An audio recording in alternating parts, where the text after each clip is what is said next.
Ol deyince olur ha. Gönüllerimizi imanla dolduran Yüce Allah'ın kutsal adıyla.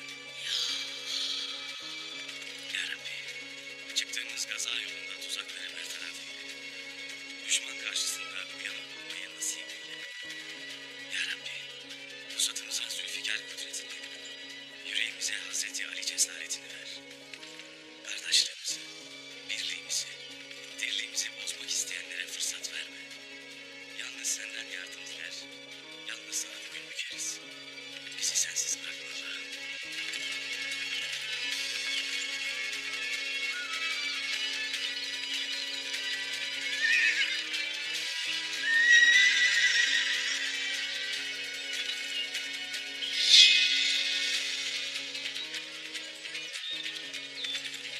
Haydır Allah! Haydır Allah! Haydır Allah! Haydır Allah! Haydır Allah! Haydır Allah! Haydır Allah! Haydır Allah!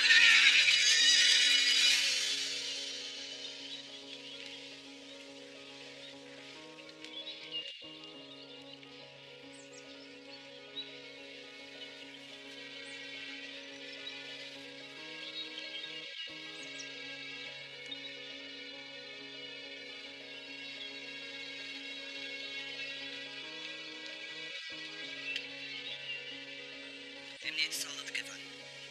Eyvallah. Ertuğrul Bey de birazdan gelir.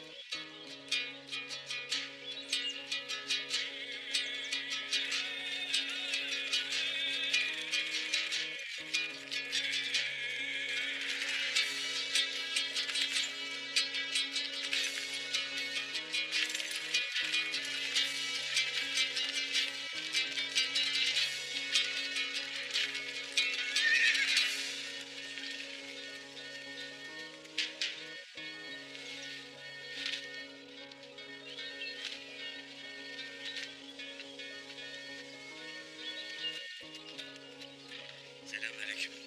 Aleykümselam.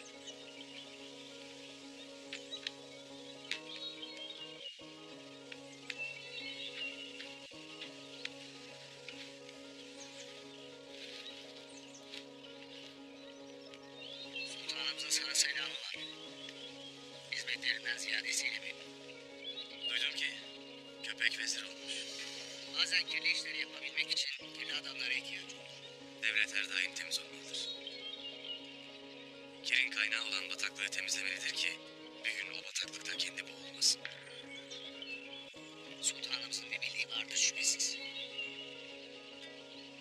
Ben de öyle ümit ederim. Sultanımız sana yeni bir vazife verdi. Şeref buyurmuşlar. Sen Karacahisar'ı fethedeceksin. Karacahisar kilit hükmündedir. Karacahisar'ı fethedersek Konstantin'e kadar olan bütün Bizans topraklarını ele geçirebiliriz. Hainleri temizledik. Şimdi fetih vaktidir.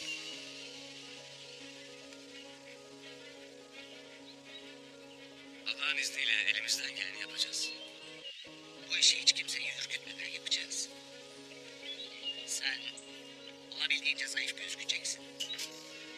Hem maddi hem de ordu gücü açısından hiç kimse senden bir tehlike beklemeyecek.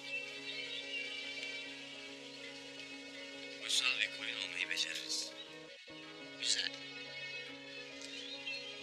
Konstantiniyye'den gelen istihbarata göre Haçlıların yeni bir sefere hazırlandığını öğrendik.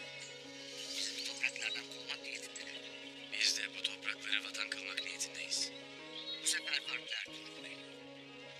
şehir odakları birleşmiş. Bütün güçleriyle bize karşı saldırı hazırlandılar. Biz Türkler de var gücümüzle şehadete koşarız o vakit.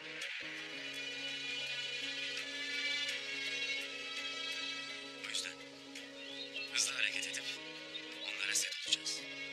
Eyvallah. İstediğimiz tam da budur. Savunma düşman topraklarında başlar. Aksi takdirde vatan elden gidebilir.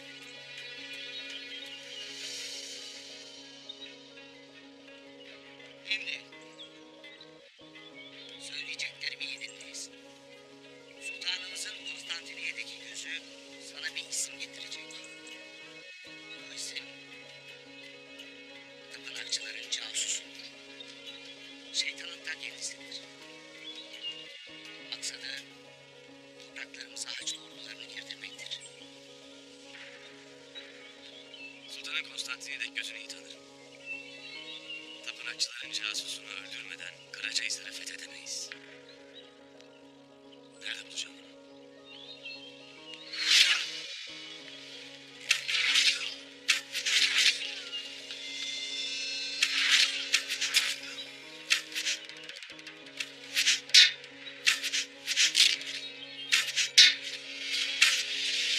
Nerede? Nerede?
tuzakları bozmak için gayrı biz de onların anladığı dilden konuşacağız. Onların dillerini koparalım. Dilsiz kalsın, soysuzlar. Kutlu yolda sefer için gayrı biz tuzaklar kurup onları pusuya düşüreceğiz.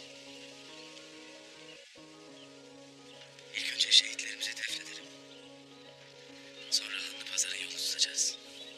Eyvallah beyim. Eyvallah beyim.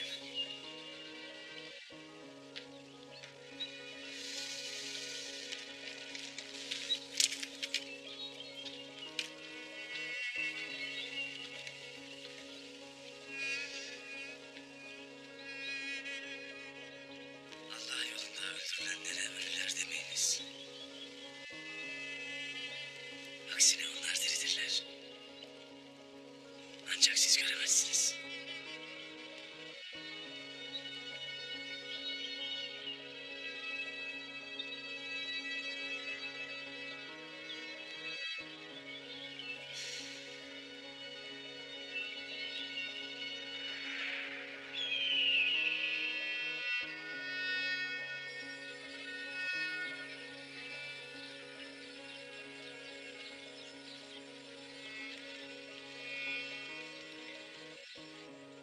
Bismillahirrahmanirrahim. Eline, beline, diline sahip olasın. Rızkı hüdadan gayrı kimse de aramayasın. Hünerini, zekanı hayır dışında harcamayasın.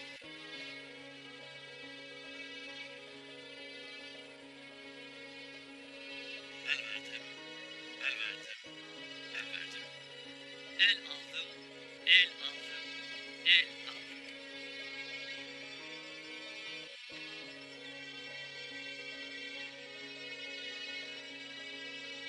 Canı incitmeyesin, elini kirletmeyesin, gözünü haramla doyurmayasın. Dertlere derman olmak, şifayı haktan bilmek. Ustama layık bir şifacı olmak için İTES'e çalışacağım. Eyvallah, evlat, eyvallah. Allah mübarek etsin. Gündüz! Gündüz! Gündüz! Kardeşim!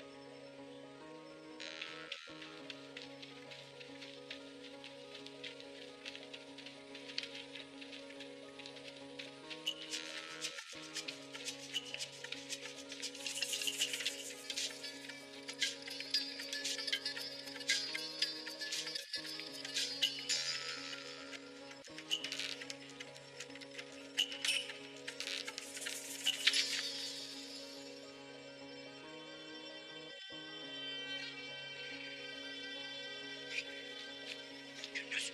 Kardeşim!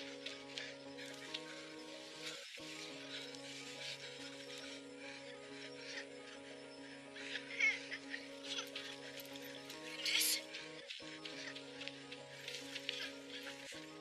Ağlama benim kuzum, ne oldu? Ağla kuzum benim, ağlama. Ağlama. Bir yüzü kanlar içinde kalmış çocuğum. Ay. Bir çocuğa sahip çıkamıyorsun Günkut. Anladım, vallahi billahi benim çocuğum inanmıyordu. Kızım, er dediğin düşe kalka büyür. Analar onu pusat gibi keskinleştirip çelikleştirmek için vardır. O her düştüğünde ağladığında böyle sarıp sarmalan gözyaşını dindirirsen er değil, korkak yetiştirirsin.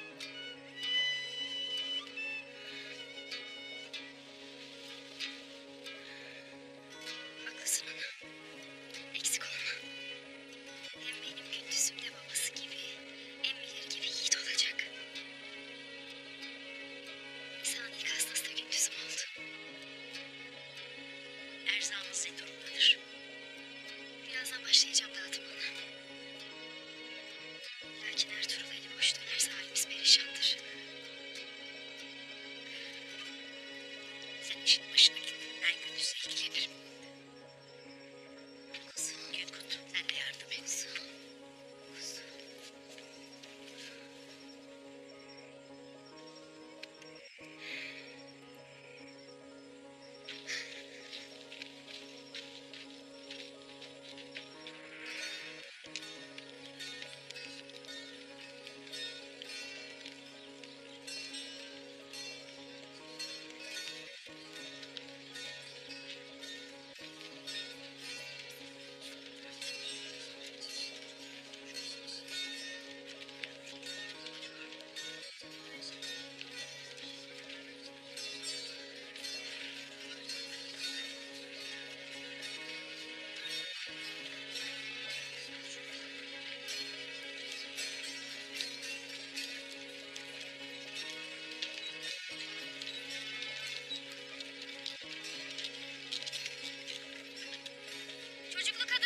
kişiliklerinizi.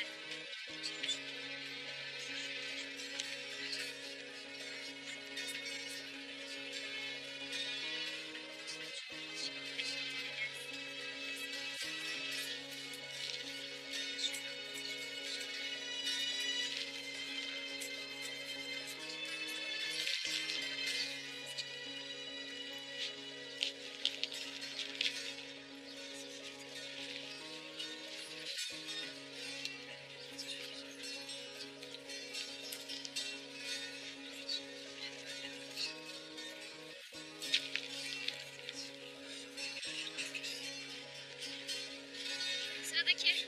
Bir kişilik bununla hangi evladımın karnını doyuracağım ben Halime Hatun? Az daha sabır bacılar. Az daha sabır. Aylardır un bekleriz. Hala bir avuç un dersiniz Halime Hatun. Sürümüz telef oldu, dağlarda at kalmadı. Acımızdan ölür, yetti gayrı. Biz de yiyeceğiz. Nereden ekmek bulacağız? Aylardan beri bunun için mi uğraşırız?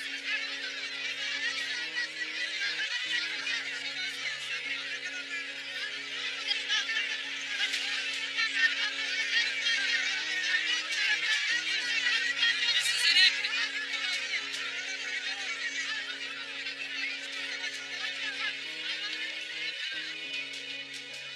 Ertuğrul Bey hiçbirinize dikensiz gül bahçesi vaat etmedi. Bu menzil zordur dedi.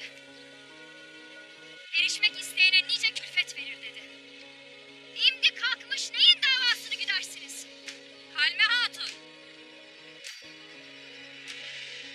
Ertuğrul Bey'in menzili bizi bu hale koymuştur. De hele. Obayı açlığa mahkum eden kimdir? Doğan Alp canını hiç çekinmeden Ertuğrul Bey'ine verirken avradına bu laflar yakışır mı? Haddini bilesin bu çiçek. Şimdi ersamız bu kadardır. Kardeşlik de bereketlensin. İstemeyen de çekip gitsin.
İnsanın çilekeş havarileri, Musa'nın ticaret bilen sürgünleri, Muhammed'in yiğit savaşçıları, Simon'un pazarı gücünüze güç katsın, keseleriniz altınla dolup taşsın, mallarınız değer bulup, mülkünüz çoğalsın diye hizmetinizdedir.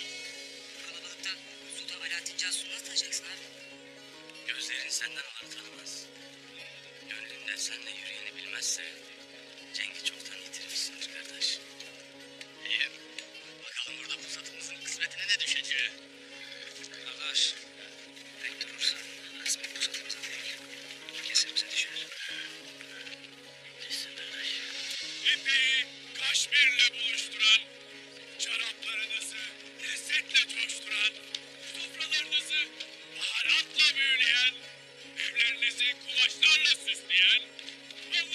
Köyün sahibi Simon sizi bekler. Gelin. Gelin. Gelin. Beni takip edin. Arkadaş, bu yerden bitme. Yavuldaki kırklar bizim köşelere denk dur. Mevtarda böyle böğürür. Yerden bitme. Pazarda bu sırtımızdan sıkılacak. Pazarı kurmak kimin aklıysa bundan korkulur abi. Aynen. Konstantiniye'deki ahmaklar nasıl olur da kim gibi sultanın cazusundan saklayamaz?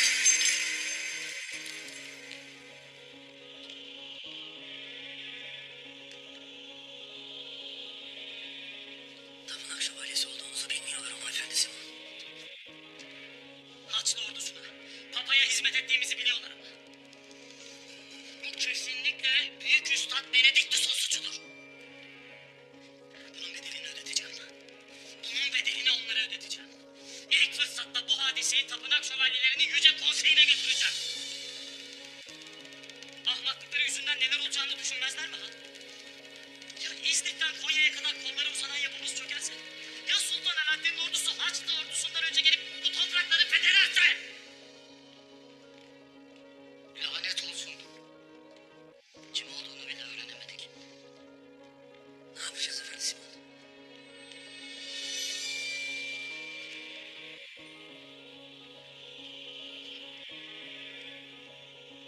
Konstantiniye'den gelen adamı yakalarsak her şeyi çözebiliriz değil mi? Pazar bugün açılıyor. Binlerce adam olacak. Onu nasıl tanıyacağım? Konstantiniye'den geldiğine göre sultanın casusu sıradan biri olamaz. En güvendiğimiz kişinin kılığında olacaktır. Olsa olsa bir şövalye bulacaktır. Sizden korkulur efendi Simon.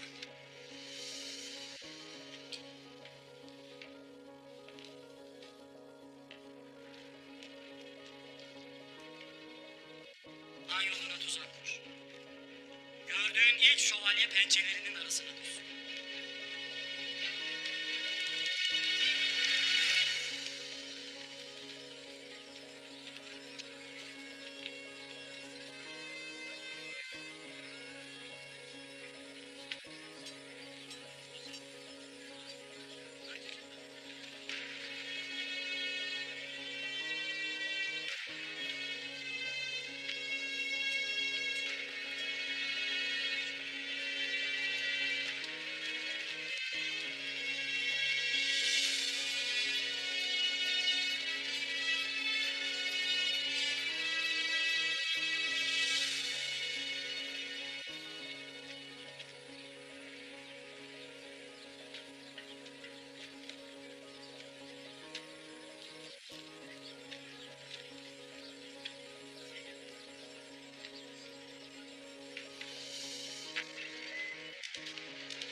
Uzun bir kışı yakıp kavuran cehennem gibi bir yazı ardımızda bıraktık.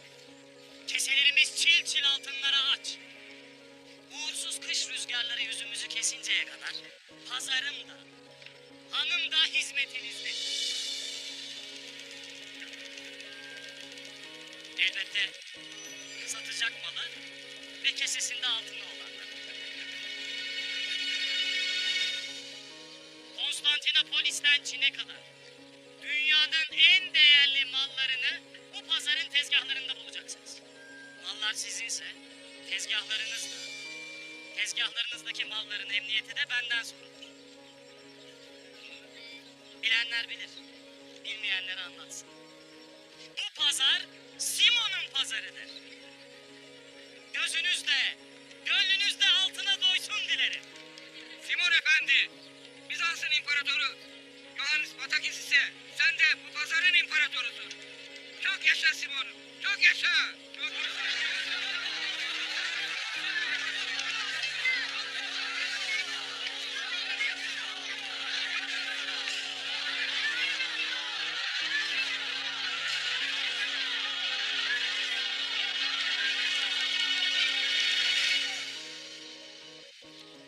Kardeşim Maria bu akşam sizin için büyük bir hazırlık yaptı. Herkes bu büyük lezzetin tadına baksın.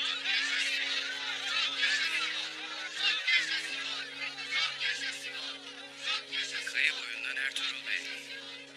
Demek yolun pazara da düşermiş ha. Çavdar Tatarlarından Ural Bey. Duydum ki pazarlar yiğit görmek istermiş. Biz de girelim dedik. Onca yola şu postları satmak için mi geldin Ertuğrul Bey?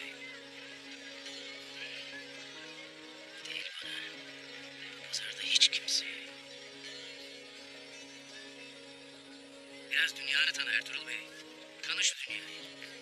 Bak adamlar Çin'den, Venedik'ten, Hindistan'dan bir kervan dolusu mal getiriyor. Sen burnunun ucundaki pazara 3-5 leşin postunu getiriyorsun.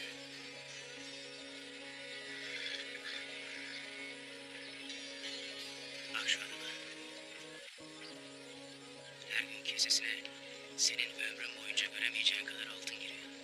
Niye biliyor musun? Pusatı yerine zekasını çalıştırıyordu ondan. Aman ha dikkatli olun. Siz mal alıp satmasını da bilmezsiniz. Postlarınız ucuza gitmesin. Babaya eliniz boş dönmeyesin. Ağabey. Pusatımın altında kıvranırken altınlarını feda etmek isteyen nice insan tanıdım. Lakin altınlar için pusatını feda eden bir yiğit tanımadım. Zeki adamsın Ertuğrul Bey. Bak buradaki adamlar ünlü pusatının çengin peşinde değil. Ya sen? Altının peşindesin. Hadi uğurlar olsun. Dediklerimi unutmayasın. Dikkatli olun. İlk şaraplar benden.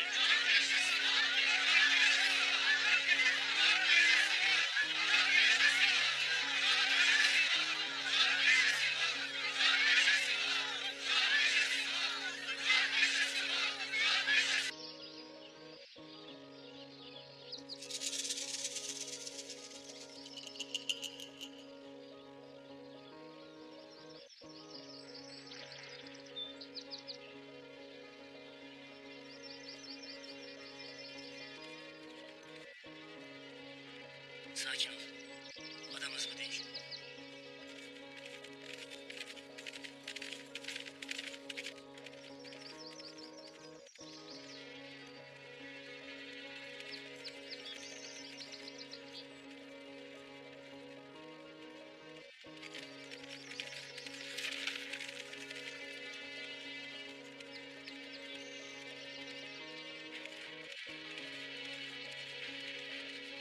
Geliyor soysuz.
çalışılsın.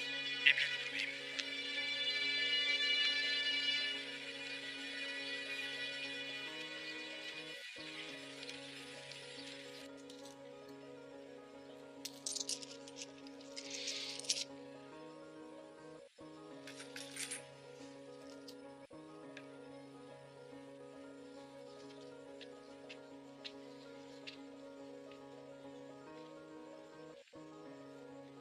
Bunca altını ne yaparsın merak ederim Simon Efendi. Merak iyidir Ural Bey. Duydum ki Toplamış Bey de senin ne haltlar karıştırdığını merak edip dururmuş. Herkese senin hakkında sorular sorarmış. Uğursuz köpek. Belasını arıyor.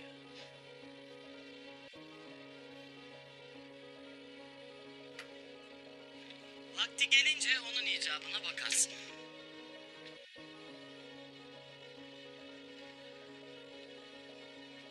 Sana iyi haberlerim de var. Sultan Alaaddin'in has adamı neydi adı? Saadettin köpek. Heh. İşte o. Konya'dan gelen bir tüccardan öğrendim. Sultanın sarayına vezir olmuş. Gayrı arkam sağlam demektir. Konya'dan gelecek mallar bundan sonra senden sorulacak. İyi kazanacaksın. Eğer yanlış yapmazsan sen de kazanırsın. Ama yanlışını görürsen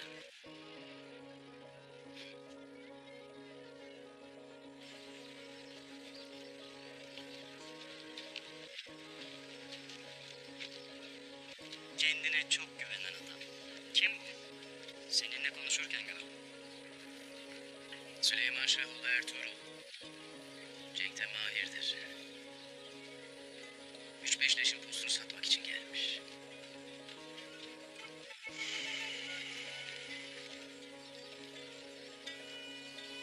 Ama sanki gözleri başka bir şeyin peşindeymiş gibi.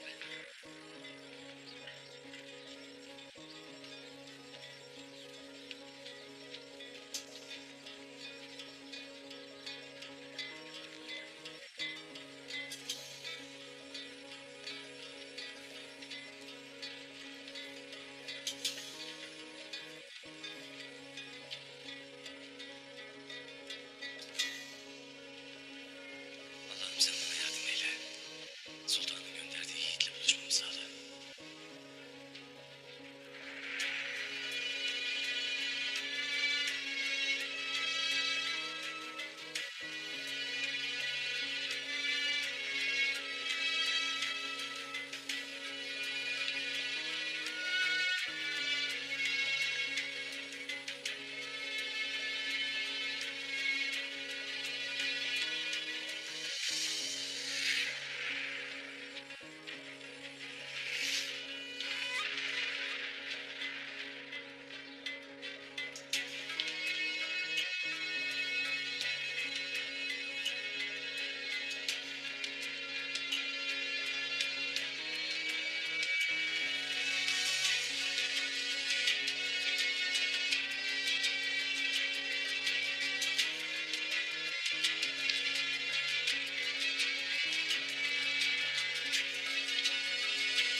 Baharata gel, baharata gel.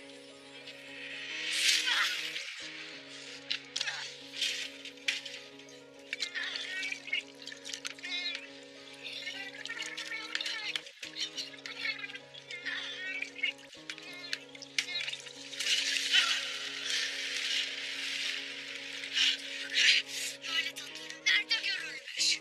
Sen de hiç mi sabitmedin?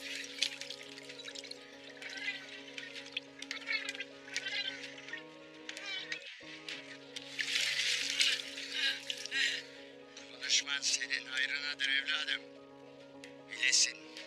Bu bileği taşı gibi öfkemi bilemektesin. Yazıktır, günahtır. Ölürsen kendi çukurunu doldurursun. Ben senin gözyaşlı anana üzülürüm. Söyle bana hadi de, bizim mallarımızı sen mi çektin? Benim bir suçum yok. Ben masumum. Dilin çözülene kadar yumruğum çözülmez bile siz soykurasıca herif. İç etmenin ne demek olduğunu öğreteceğim sana.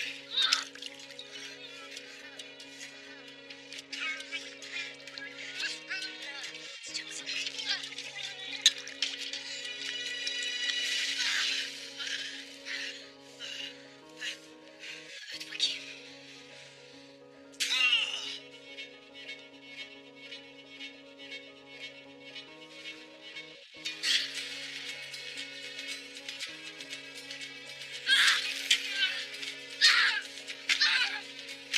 Aslan!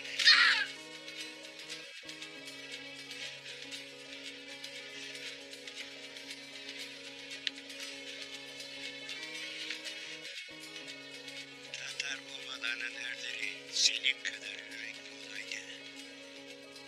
Düşmanın şerri bize bayram olurdu kızım. Konuca.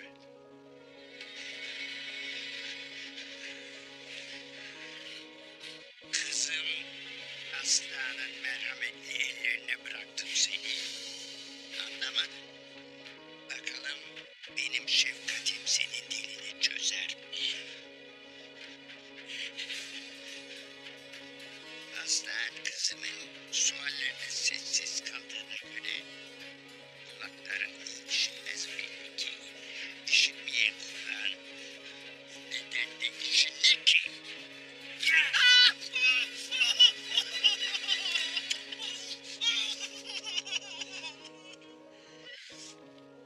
Bakalım bu kulağın işitir mi?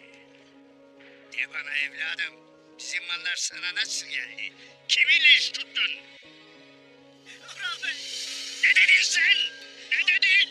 Oğlum Orhan Bey. Her şey o bir anladı. Benim suçum yok.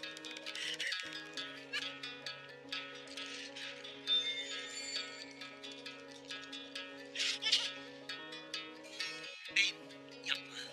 Ölürse Ural Bey'le yüzleştiremeyiz onu.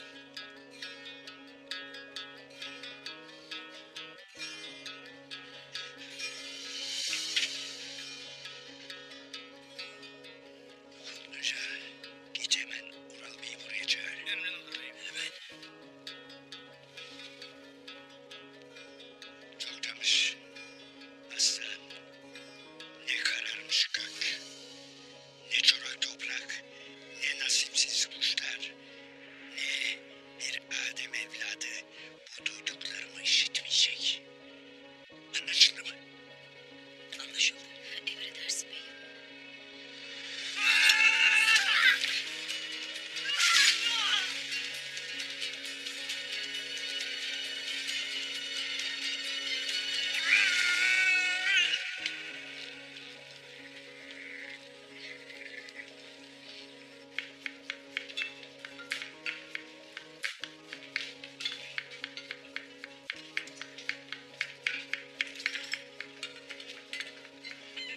Ural Bey'in yahnisi hazır. Kim götürecek? Ben götürürüm.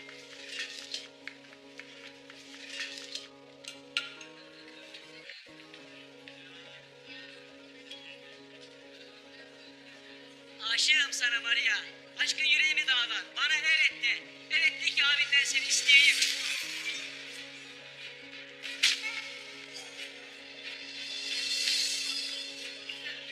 Kellen gövdene ağır geldi demek Petro.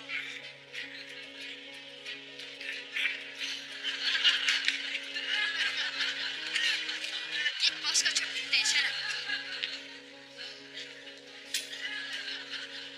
Bu seferlik hakkım bu.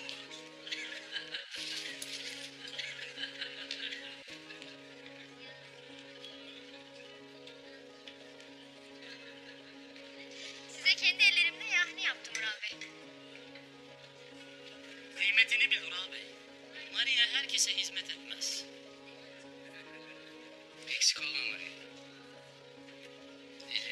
görmesin. Afiyet olsun beyim.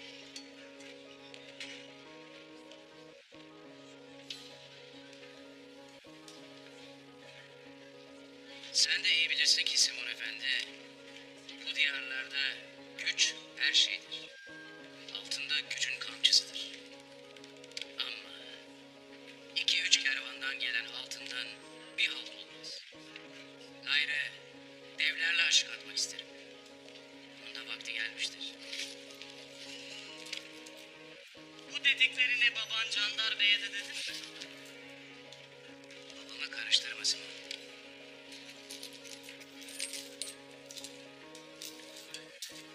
Evlerle aşık atmak istersin. Anlarım. Lakin bu söylediklerin lafla olmaz Ural. Daha babana bile sözün geçmezken nasıl olacak bu dedikleri? Nasıl olacağını göreceksin. Hem de tez zamanda. Ural Bey, Candar Bey'im Toktamış Bey'le dükkanda sizi bekler. Hemen gelesiniz. Mesele neymiş Kutluca? Geldiğim vakit görürsün beyim.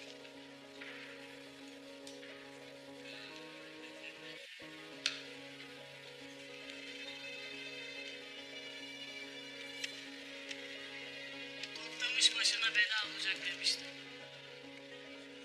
Toktamış. Eğer dediğin gibi ise Toktamış'ın eceli benden olacaktır. Sen yeter ki kararını ver. Gerisini ben hallederim. Ama dikkat et. Babanın elinden olmasın ölümüze. Azrail'le anlaşmam var Simon Efendi. Ben bu hayattan intikamımı almadığım sürece beni ziyarete gelmeyecek. Sen gerekeni yap. En kudretlisinden ölümle şenlensin oba.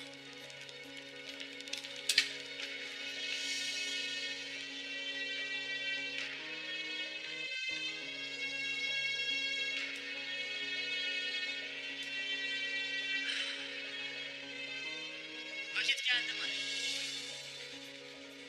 Kara dulun tatlı şerbetini hazır et.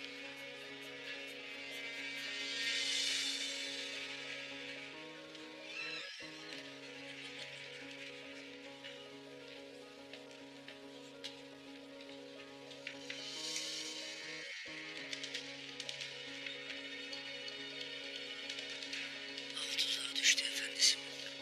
Tahmin ettiğiniz gibi şövalye kılığındaydı soysuz. Onu aşağı aldım.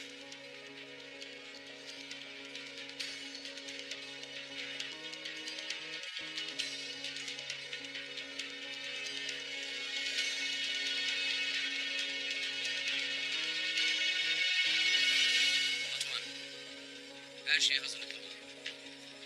Bu dükkana girmek var, çıkmak yok. Eğer bana bir şey olursa Çolpan Hatun'u obadan çıkaracaksın. Merak etme beyim.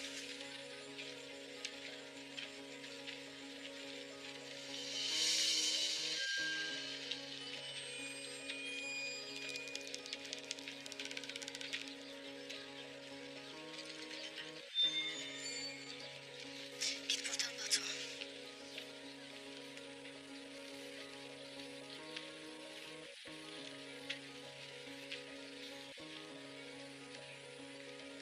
Gözlerin sırçadan gibidir aslan.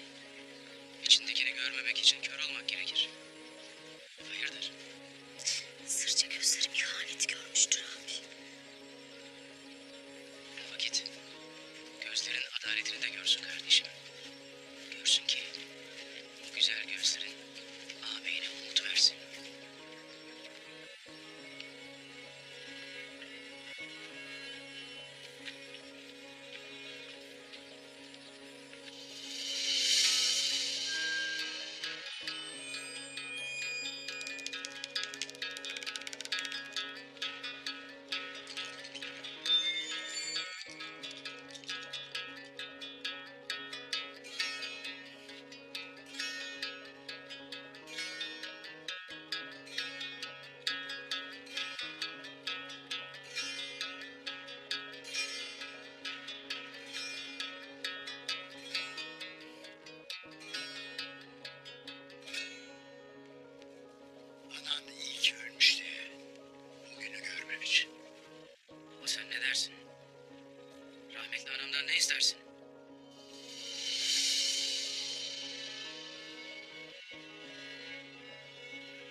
Sana baktıkça ananın o güzel yüzünü görürüm. Genç yaşta öldüğü için şükrederim. Şükrederim ki içindeki ihaneti görmedi. Baba, anamın adını ağzına alma. Benim hakkımda kim iftira attı sana, onu de. Şu yerde yatan it mi? Ne dedi sana? Benim altınlarım yetmedi. Şimdi obanın altınlarına mı göz diktin? Ben ne obanın hakkını ne de senin hakkını yedim. Ticaretin kaidelerini benden daha iyi bilirsin baba. Obanın ticaretini benim omuzlarıma yüklediğin andan itibaren dişimle tırnağımla çalışıp otağını altınla doldurdum. Bunu bilin. Gerisi sizin meselenizdir. Belli ki bu it ölmeden önce söyledikleriyle sizi ikna etmiş. Kararınızı verip cezamı kesmişsiniz. İnandınız sizde kalsın. Sen bana düşen bedeli söyle baba. Kızılırmak kadar kanın denizlere aksa bu günahını temizler mi sanırsın Ural? Her şeyi bilirim. Bu it gebermeden evvel her şeyi anlattı bana. Daha ne söylersin? Ne dilerim?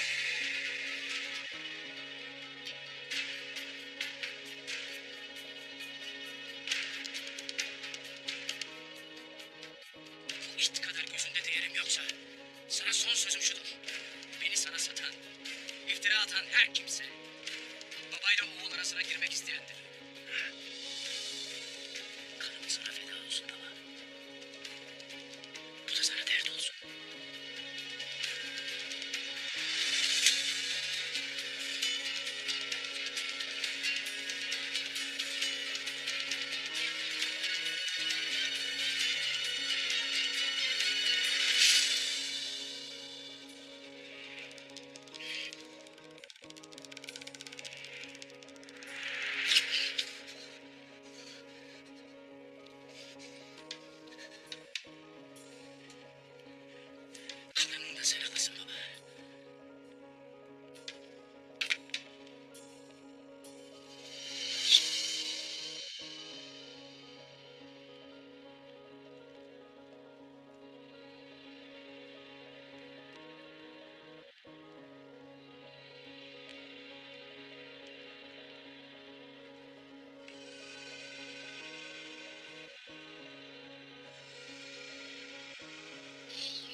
Elbet bir gün tezgahlarız bunu.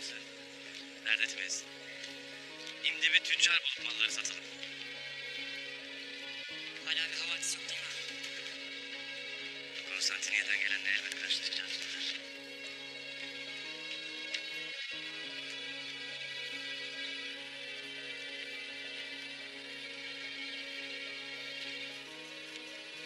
Kolay gele. Eyvallah. Candar Bey burada mıdır?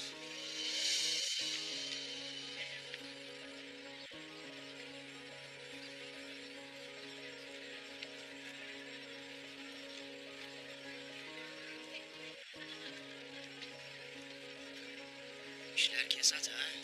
Ertuğrul Bey. Sen de cenge girmişsin Avral Bey. Pazarda cenk olmaz demiştin. Üstelik uyanık olmadığın için yarın almışsın.